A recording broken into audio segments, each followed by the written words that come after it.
Ya, pemirsa, penyelenggara ibadah haji dan umroh di tanah air saat ini tengah galau seiring dengan melonjaknya biaya perjalanan ibadah umroh. Hal tersebut dipicu kenaikan sejumlah komponen seperti biaya tiket pesawat, kemudian hotel, transportasi hingga pajak pertambahan nilai di Arab Saudi. Pandemi COVID-19 yang menjangkiti masyarakat dunia telah mengubah tatanan kehidupan masyarakat dan kegiatan usaha di berbagai sektor. Dan salah satu sektor usaha yang paling terdampak pandemi adalah industri penerbangan. Belum lagi ditambah dengan perang Rusia dan Ukraina yang belum jelas kapan akan berakhir, yang membuat rantai pasok terutama energi global menjadi terganggu. Akibatnya, harga minyak dan gas bumi di pasar internasional mengalami kenaikan dan berimbas pada harga bahan bakar minyak untuk transportasi, terutama BBM aftur untuk pesawat terbang yang melonjak termasuk Indonesia. Kondisi ini pun membuat penyelenggara ibadah haji dan umroh di tanah air saat ini tengah dilanda kegalauan, sebab membuat biaya paket perjalanan umroh semakin mahal yang dipicu kenaikan komponen biaya mulai dari harga tiket pesawat, hotel, transportasi hingga perpajakan di Arab Saudi. Asosiasi Muslim Penyelenggara Haji dan Umroh Republik Indonesia atau AMPURI menyebutkan, beberapa bulan lalu mulai perubahan harga tiket umroh untuk maskapai penerbangan Etihad Airways yang awalnya 10 juta sekarang sudah menjadi 13 juta rupiah. Kemudian Saudi Arabian Airways yang awalnya 12,1 juta menjadi 14,1 hingga 15 juta rupiah. Adapun untuk maskapai domestik ada Lion Air yang awalnya 12 hingga 13 juta per tanggal 27 Juli 2022 buat edaran dengan kenaikan Rp300.000.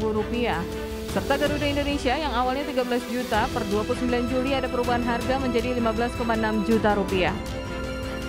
Ampuri berharap pemerintah dapat melindungi dan menormalisasi biaya perjalanan ibadah umroh sehingga penyelenggara dan masyarakat bisa kembali melaksanakan ibadah umroh dengan lancar dan dengan harga yang wajar. Jakarta, Tim Liputan IDX Channel.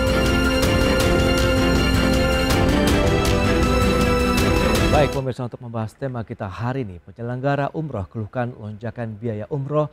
Kita sudah tersambung melalui Zoom bersama dengan Bapak Farid Al-Jawi, Sekjen Asosiasi Muslim Penyelenggara Haji dan Umroh Republik Indonesia atau AMPURI. Ya, halo, apa kabar Pak Farid? Baik, salam sehat Mas Pras. Salam sehat juga Pak Farid, terima kasih banyak atas waktunya nih. Kita update terlebih dahulu Pak, bagaimana sih saat ini untuk kinerja industri perjalanan ibadah haji ataupun umroh saat ini? Ya, terima kasih Mas Pras. Ya. Jadi perlu diketahui bahwasannya tahun ini umroh mengalami lonjakan yang luar biasa karena setelah pandemi 2 tahun tidak ada umroh. Oke. Hal ini dibuktikan mulai tanggal 9 Januari 2022. Sejak diizinkannya umroh oleh pemerintah Arab Saudi, itu keberangkatan umroh mencapai 200.000 orang. Ya, 200.000 orang sampai dengan 1 bulan sebelum pelaksanaan ibadah haji.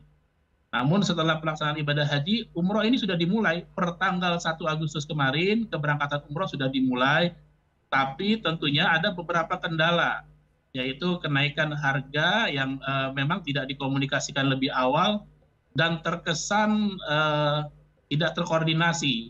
Padahal kami sebagai penyelenggara tentunya sudah menjual paket lebih awal dengan harga yang sudah disepakati awal. Oke. Sehingga ini menimbulkan kekurang percayaan masyarakat terhadap kami, ya karena kami terkesan menaikkan harga secara tiba-tiba tanpa konfirmasi lebih dahulu begitu. Nah lantas dengan kondisi saat ini apa yang menjadi pemicunya? Tadi sudah disampaikan kan beberapa komponen dari biaya perjalanan ibadah umroh itu ada kenaikan harga tiket pesawat, kemudian juga kondisi akomodasi di Arab Saudi, kemudian ada kenaikan PPN juga. Apakah itu yang akhirnya membuat lonjakan yang cukup signifikan, Pak Farid? Lonjakan yang cukup signifikan memang dilihat dari penerbangan karena penerbangan mencapai 67% dari paket yang dijual kepada masyarakat oleh penyelenggara begitu. Kenaikannya range-nya antara 1,5 juta sampai 2,5 juta. Ini tentunya sangat memberatkan karena kadang-kadang penyelenggara juga mengambil keuntungan tidak sebesar itu. Nah, sehingga kenaikan ini menjadi dilema bagi kita semua. Dianggap kami sebagai pengusaha yang tidak komitmen. Kami memahami kenaikan tersebut itu akibat adanya bahan bakar aftur yang naik, ya kan. Betul. Terus juga nilai dolar yang tinggi, ya. Namun ya sebuah komitmen dalam berusaha tentunya kita bicarakan bersama agar tidak menjadi polemik di masyarakat.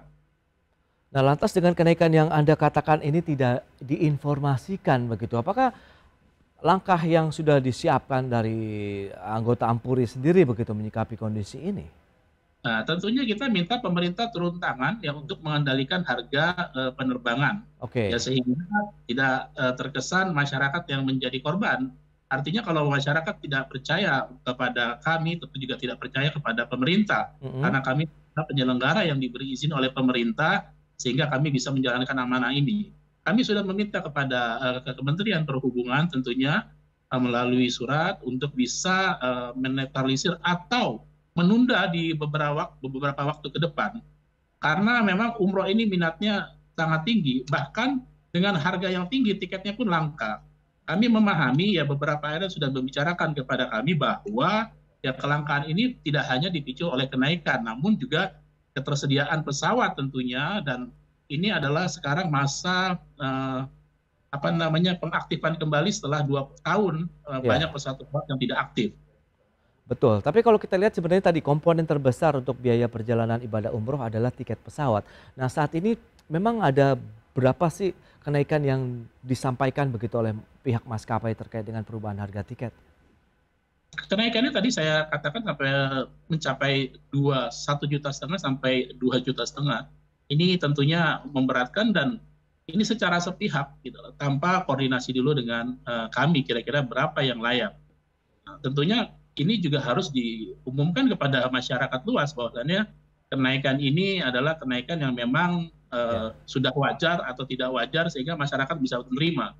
Kalau masyarakat tidak bisa menerima, artinya Hmm. ya ini menjadi dampak bagi kami, ya kami dianggap tidak profesional mungkin, kami dianggap tidak amanah, sehingga ini akan membuat industri haji umroh ini dinilai masyarakat kurang baik.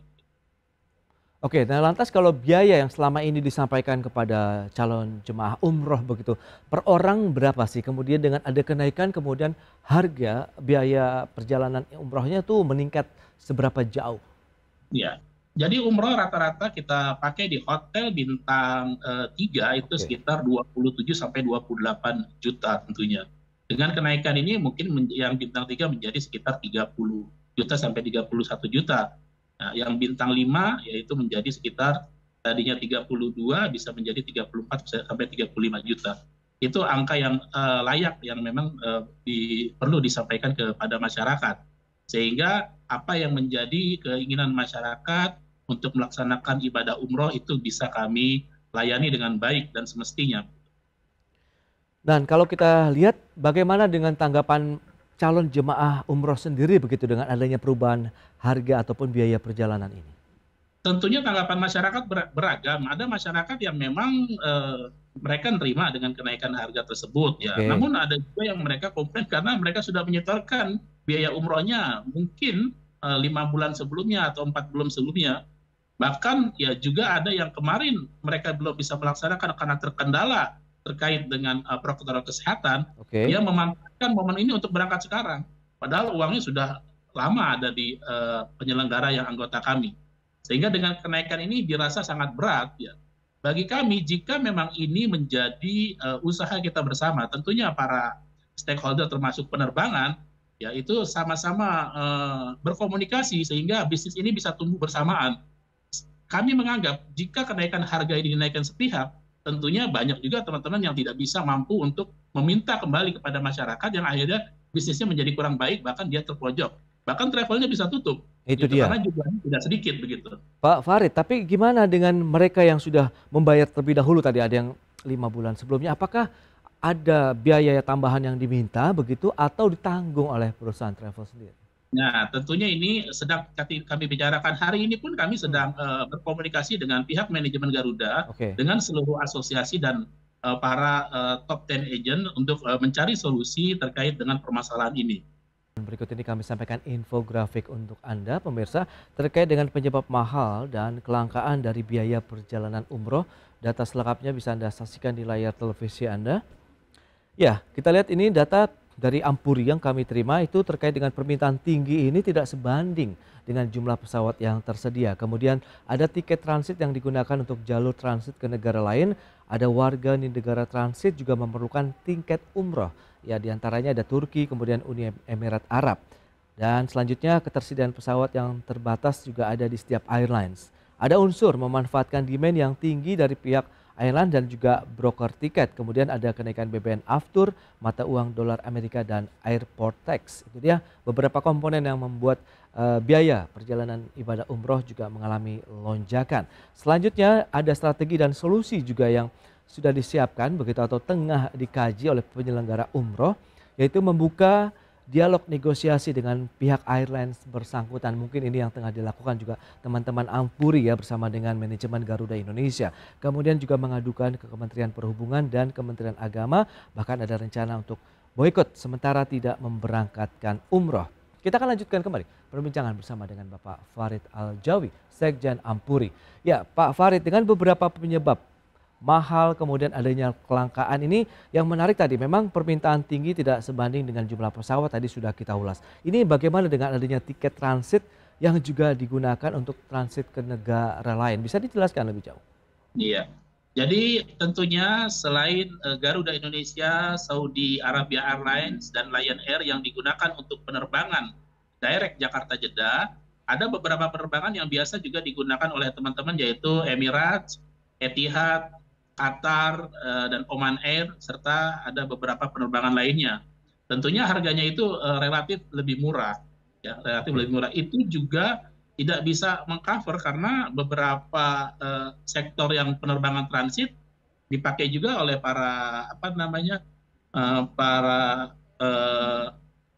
oleh masyarakat Indonesia yang akan bepergian selain ke Arab Saudi tentunya, mungkin ke Eropa, ke Amerika dan beberapa negara lainnya yang menggunakan penerbangan transit. Jadi isinya tidak umroh saja, tapi kalau untuk penerbangan lain ya seperti Saudia, Etihad Saudia, Garuda dan Lion itu tentunya full untuk penerbangan umroh. Oke, dan ini yang menjadi salah satu juga penyebab kenaikan harga begitu?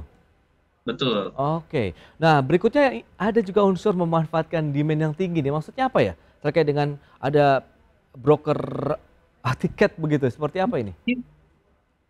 Yang pertama kita memahami ya bahwasannya harga-harga tiket yang tersebar di setengah masyarakat untuk sektor misalnya Jakarta, Dubai, Amsterdam, ya kan, itu harganya hampir sama ya dengan harga umroh, bahkan lebih murah. Padahal rutenya juga lebih jauh. Nah, sedangkan umroh yang cuma Jakarta Jeddah ini ya harganya lebih mahal daripada rute yang ke Eropa. Nah, ini juga harus dipertimbangkan sehingga jangan terkesan memanfaatkan karena memang demand-nya tinggi, ya.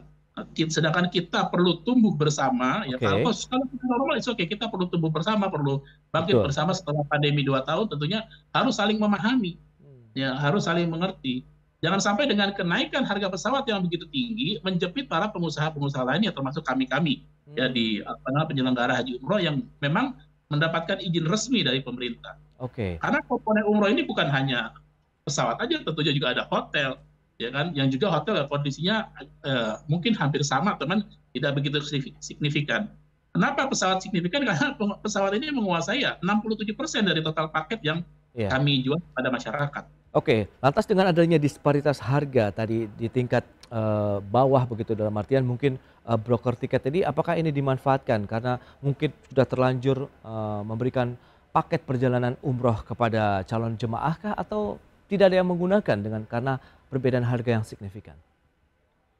Menurut saya tetap ada yang menggunakan, dan kami melihat memang beberapa penerbangan harus jeli mana perusahaan yang memang mempunyai jamaah, mana yang tidak. Ya, sehingga ini bisnisnya bisa bagus. Karena kalau penerbangan sendiri tidak bisa melihat mana mereka yang mempunyai jamaah, mana yang tidak, dia akan menjual asal saja ke siapa saja, sehingga harga menjadi tinggi, dan itu yang kami melihat terkesan dimanfaatkan oleh pihak-pihak tertentu termasuk broker yang menjual harga lebih tinggi daripada kenyataannya begitu. Tidak ada mungkin batasan-batasan bahwa yang boleh membeli tiket untuk ibadah haji ataupun umroh ini adalah pihak-pihak tertentu begitu, yang sudah memiliki license atau sertifikasi misalnya? Harusnya begitu, ya harusnya begitu. Kita sudah mengusulkan kepada Kementerian Agama bahwasannya untuk tiket umroh ya boleh di-booking oleh penyelenggara perjalanan ibadah umroh yang mendapatkan izin dari pemerintah. Oke. Sehingga kita bisa tahu real bahwasannya, oh ini memang untuk jamaahnya, tidak terkesan dipegang oleh orang-orang yang memang tidak punya jamaah. Akhirnya para penyelenggara ini beli kepada para broker-broker yang mereka tidak memahami kondisi jamaah yang sebenarnya. Karena yang berhadapan dengan masyarakat, yang berhadapan dengan jamaah adalah penyelenggara yang memiliki izin. Oke. Maka kami berharap pemerintah membuat regulasi untuk penyelenggara yang memiliki izin boleh mengambil allotment untuk sit umroh, karena memang terbatas. Kecuali tidak terbatas, pesawatnya ada, dolarnya juga tidak tinggi, ya, sehingga siapapun boleh mengambil begitu. Baik, berikutnya tadi data yang sudah kita sampaikan, strategi kemudian solusi yang tengah dicari oleh penyelenggara ibadah umroh tadi, negosiasi tengah dilakukan juga nih teman-teman Ampuri hari ini begitu ya, Pak Farid? Betul. Nah, yang diharapkan nanti apa nih goals-nya begitu? Ya, kami goals-nya tentunya kami berharap harga disesuaikan dengan ketentuan yang telah dikeluarkan oleh Garuda. Ya, Garuda kemarin mengeluarkan harga 13,1. Ya kita jalani itu dulu sampai selesai. Ya, mungkin sampai pertengahan musim. Iya. Jangan di tengah-tengah ya dia menaikkan harga yang tanpa konfirmasi atau koordinasi lebih dulu. Intinya kan kita membangun komunikasi. Ya, karena komponennya juga ada di kami semua dan semua saling memahami apa yang memang harus dilakukan. Kalau menaikkan harga tanpa koordinasi, ya tanpa memahami keadaan yang sesungguhnya, ini berat. Sehingga trust-nya masyarakat ini akan berkurang dan image-nya juga akan kurang baik, bukan hanya kepada kami, tentunya kepada pemerintah juga. Baik, ini juga ada rencana untuk mengadukan ke Kementerian Perhubungan dan Kementerian Agama. Itu apakah next step, Pak Farid?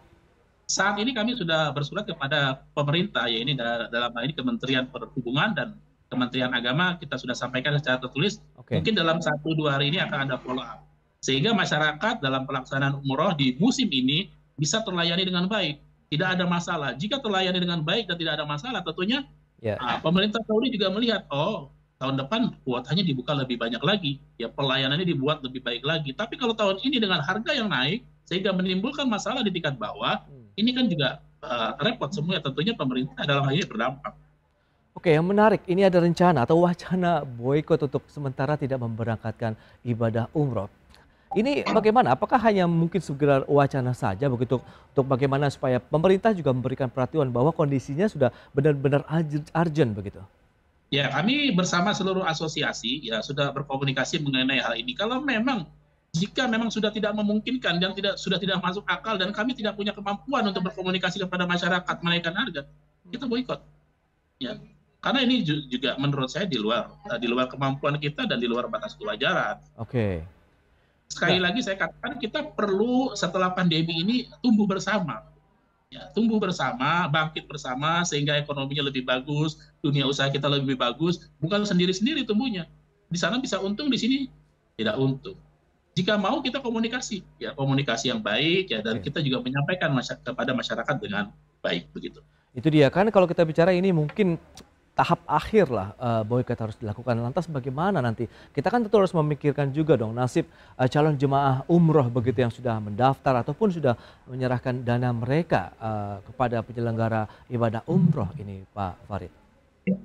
Ya tentunya itu alternatif terakhir ya. Semoga itu tidak terjadi dan kita terus berkomunikasi intens kepada beberapa stakeholder termasuk pemerintah dalam hari ini, Kementerian Perhubungan, Kementerian Agama dan pihak-pihak terkait, agar pelaksanaannya berjalan dengan lancar begitu, tidak ada masalah. Oke, dan sejauh ini bagaimana respon yang sudah diberikan nih, baik dari tadi maskapai penerbangan, kemudian dari pihak pemerintah yang sudah Anda surati begitu?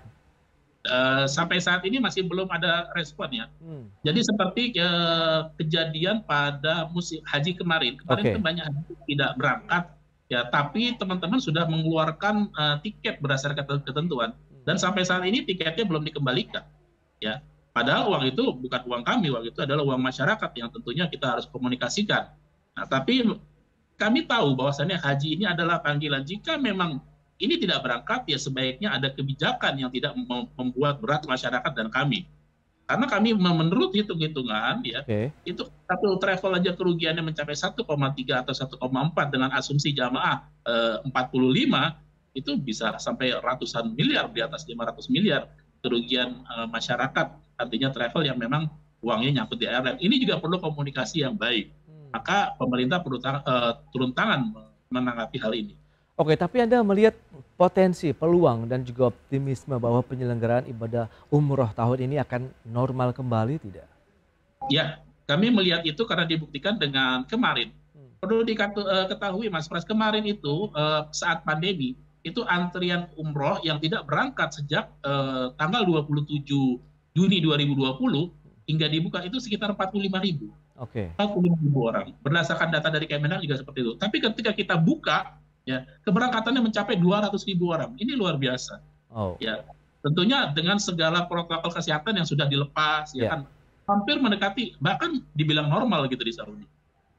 Dan untuk kondisi di Arab Saudi sendiri bagaimana begitu? Apakah menjadi salah satu hal yang tidak ada permasalahan lebih lanjut di sana? Memang permasalahan lebih banyak di domestik begitu, Pak Farid? Betul. Seperti permasalahan PCR ketika kembali ke Indonesia. Ya. Oke, Di beberapa negara tidak ada masalah. Mereka tidak perlu PCR lagi untuk kembali ke negaranya. Namun Indonesia harus melalui PCR lagi ketika kembali ke Indonesia. Ini salah satu juga peraturan yang memberatkan. Ya. Makanya ketentuan-ketentuan domestik tentunya yang memang memberatkan. Kalau memang yang punya negara juga sudah melepas, ya tentunya kita juga tetap menjaga prokes sesuai dengan ketentuan, ya peraturannya oke. agak diperingan begitu. Oke, Pak Farid, terakhir bagaimana harapan dari teman-teman Ampuri untuk menyikapi kondisi ini? Apakah bisa terselesaikan dalam waktu singkat atau bagaimana? Kami meyakini insya Allah bisa terselesaikan dalam waktu singkat. Oke, Tentunya sekali lagi ya saya tekankan bahwasannya setelah pandemi usaha kami ini harus tumbuh bersama. Bukan hanya kami, tentunya berbagai pihak, ya termasuk kedutaan Arab Saudi juga, termasuk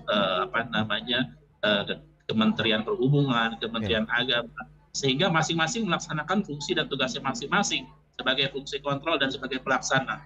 Kalau komunikasinya kita jalin baik, insya Allah masyarakat tidak ada lagi yang jadi korban.